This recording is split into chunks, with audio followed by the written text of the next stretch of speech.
Well, let's talk about like learning about programs. So there are obviously so in your case, you probably Hmm. just because you were geographically restricted, had a spreadsheet, but so you probably literally Yeah. wrote down here are the institutions, you drew a circle. So here are the X many institutions. I'm going to go and look at each Yeah. one of those institutions, look at the programs that they have that might fit for me. I'm going to Yeah. write those down, and Hmm. then I'm going to investigate Yeah. particular programs. Is that about right? Yeah.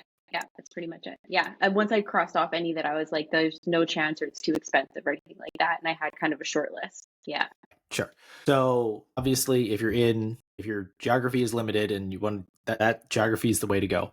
Do you have a sense of how your peers, colleagues who are looking more like all over, how they went about investigating graduate programs? Yeah, so most of the people that I talked to were focused on research programs. So I think Mhm. that's important to highlight because that's going to make a difference. And they really looked at the quality of the research program. So, for example, UBC is really known as being a research driven institution. So that would matter to people. And so, kind of looking at it like across Canada, programs who have a good reputation as being driven by research. And then also supervisor interest. So here, let me back up just So, 1 second. How did they even yeah. like get that initial list of like what are the programs that like the universe of programs that I could Mm, consider? I think a lot of it came through word of mouth from faculty they were talking to. And then I would imagine a lot of time spent online just looking through programs, looking through their websites.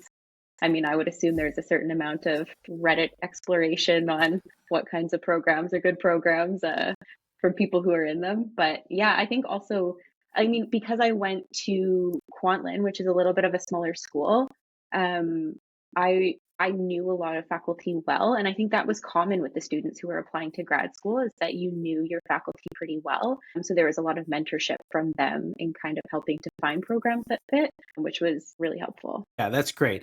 So the other couple things I would add, and folks who are listening to this probably already most of you know, but so one thing that you can do is just if you go online to whatever the accrediting body is, you can see all the accredited programs. So Mm-hmm. particularly if you're applying for doctoral programs, you can see all the accredited programs. That's a great way to start. There's also a great book, which I will link in the show notes, Insider's Guide to Graduate Programs in Clinical and Counseling Psychology. So that's a great resource. It's imperfect, but it's a really nice place to start.